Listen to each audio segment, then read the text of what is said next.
வணக்கம் மக்களே. இன்றைக்கி இந்த வீடியோவில் ரொம்ப சிம்பிளாக 10 நிமிஷத்தில் ஒரு ஸ்நாக்ஸ் வந்து நம்ம வீட்டில் பண்ணலாம். வீட்டில் இருக்கக்கூடிய ஒரு சில பொருட்களை வச்சு ரொம்ப ஈஸியாகவும் டேஸ்டியாகவும் எப்படி பண்ணுறது அப்படிங்கிறத தான் பார்க்க போகிறோம். இது வந்து குழந்தைங்க ஸ்கூலுக்கு போயிட்டு வந்தோடனே நம்ம எல்லாமே வெளியில் போயிட்டு ஈவினிங் வந்த உடனே ஏதாவது ஸ்நாக்ஸு டீ கூட ஸ்நாக்ஸ் வச்சு சாப்பிட்ணும் அப்படின்னா இது வந்து ரொம்ப சிம்பிளாக பண்ணலாம். பொரி மசாலா நம்ம வீட்டில் எப்படி பண்ணுறது அப்படிங்கிறது தான் இந்த வீடியோவில் பார்க்க போகிறோம். ஸோ வாங்க நம்ம டேரெக்டாக வீடியோக்குள்ளே போகலாம். ஒரு வடைச்சட்டியை நல்லா காய வைங்க. காய வச்சுட்டு அதில் ஆயில் சேர்த்துக்கோங்க. இதை வந்து மீடியம் ஃப்ளேமில் வச்சுட்டு பண்ணிங்கனாலே ஓகே தான். ஸோ ஆயில் வந்து சூடானதுக்கப்புறம் மளிகை கடைகளில் எல்லா மளிகை கடைகள்லையுமே இந்த பானிபூரி செய்கிறதுக்கு உண்டான அந்த குட்டி குட்டி பப்படம் எல்லாமே விற்பாங்க. ஒரு பாக்கெட்டில் 100 பீஸ் என்னமோ இருக்கும், 25-30 ருபீஸ் அப்படி தான் வரும். ஸோ அதை நீங்கள் வாங்கிட்டு இப்போ வந்து எண்ணெய் ஹீட் ஆயிடுச்சு. எண்ணெயில் வந்து போட்டு நம்ம வறுத்து எடுத்துக்கலாம்.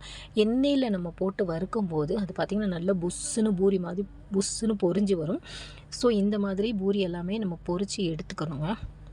ஏன்னா நம்ம கடையில் போய் வாங்கினோம் அப்படின்னா இந்த பானிபூரி எல்லாமே எத்தனை நாளாக பொரிச்சு வச்சாங்க அப்படிங்கிறது நமக்கு தெரியாது. அண்ட் அந்த ஆயில் வந்து அவ்வளோ ஒரு ஹெல்த்தியாகவும் இருக்குமா அப்படின்னு நமக்கு தெரில. ஸோ அதனால் நம்ம வீட்டிலையே இதை வாங்கி வச்சுட்டு 1 மந்த்துக்கு நம்ம இதை வச்சுக்கலாங்க. ஏன்னா அந்த பாக்கெட்டில் 100க்கு மேலேயே நிறையா குட்டி குட்டி பப்படம்ஸ் எல்லாமே நிறையா இருக்கும்.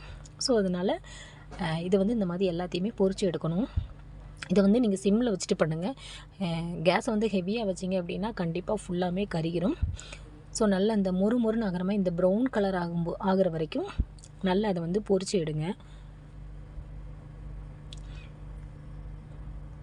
ஸோ இந்த மாதிரி பொரித்து மொத்தமாக ஒரு பாத்திரத்தில் எடுத்து வச்சுக்கோங்க. அதுக்கப்புறமா இப்போ நம்ம பொரித்து வச்சுருக்கிற பானிபூரி இருக்குது. அதுக்கப்புறமா இதுக்கு வந்து தேவையான பொருட்கள் என்ன அப்படின்னு பார்த்திங்கன்னா எல்லாமே நம்ம வீட்டில் இருக்கக்கூடிய பொருட்கள். நம்ம விலை கொடுத்து வாங்கணும் அப்படின்னா அந்த பானிபூரி மட்டும்தாங்க வாங்கணும். அந்த பானிபூரி இந்த பப்படம் மட்டும் தான் நம்ம வாங்கணும். மற்ற எல்லாமே நம்ம வீட்டிலே உண்டு. இதுக்கு வந்து தனியாக ஃபஸ்ட்டு ஒரு பவுல் எடுத்து வச்சுக்கோங்க.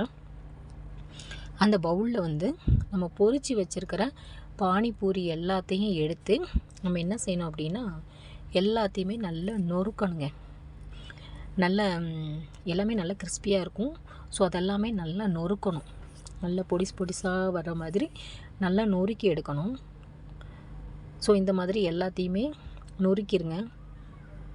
இதை சும்மாவே வறுத்து சாப்பிட்டா நல்ல டேஸ்ட்டாக இருக்குங்க. ஆக்சுவலாக இதை நம்ம வீட்லேயுமே செய்யலாம். இப்போ இது கூட என்ன செய்யணும் அப்படின்னா பொரியும் இந்த மிச்சர் குட்டி மிச்சர் சொல்லுவாங்க இல்லையா, இந்த பொடி மிச்சர், அதில் வந்து வேர்க்கடலை இருக்காது. வேர்க்கடலை இல்லாமல் அந்த பொடி மிச்சராக இருக்கும். அந்த மிச்சர் வந்து கொஞ்சம் எடுத்து வச்சுக்கோங்க. இப்போ இது ரெண்டையுமே அதில் போட்டு ஆட் பண்ணிக்கலாம். ஆட் பண்ணிவிட்டு இதுக்கு வந்து பெரிய வெங்காயம் தாங்க சேர்க்கணும். சின்ன வெங்காயம் சேர்த்திங்கன்னா அந்தளவுக்கு டேஸ்ட்டாக இருக்காது. பெரிய வெங்காயத்தை வந்து சேர்த்துக்கோங்க. அது கூட ஒரு தக்காளியில் 1/4 தக்காளி போட்டால் போதும். அப்புறமா மல்லி இலை, அப்புறம் கருவேப்பிலை, லெமன், உங்களுக்கு வந்து புளிப்புக்கு ஏற்ற மாதிரி லெமன் சேர்த்துக்கோங்க. ஸோ இதுக்கப்புறமா இதில் என்ன சேர்க்கணும் அப்படின்னு பார்த்திங்கன்னா இதை லைட்டாக நம்ம கொஞ்சம் மிக்ஸ் பண்ணி விட்டுக்கலாம். ஃபஸ்ட்டு இதை வந்து இந்த மாதிரி மிக்ஸ் பண்ணி விட்டு கொஞ்சம் சால்ட்டு, உப்பு வந்து உங்களுக்கு ஏற்ற மாதிரி, ஏன்னா அந்த பொரியிலையும் உப்பு இருக்கும், தென் மிக்சர்லேயும் உப்பு இருக்கும். ஸோ அதனால் பார்த்து போட்டுக்கோங்க. அதுக்கப்புறம் மிளகாத்தூள் இதை போட்டு நல்லா மிக்ஸ் பண்ணிங்கன்னா சூப்பரான பொரி மசாலா ரெடி. இதுக்கு பொரிக்கிறதுக்கு மட்டும்தாங்க உங்களுக்கு டைமு 5லேருந்து 10 நிமிஷம். மற்றபடி இந்த மாதிரி மிக்ஸ் பண்ணி வச்சிட்டிங்கன்னா 10 மினிட்ஸ்க்குள்ளே ரெடி ஆயிரும். ஸோ இந்த ஸ்நாக்ஸ் பிடிச்சிருந்தா நம்ம வீடியோவை லைக் பண்ணுங்கள்.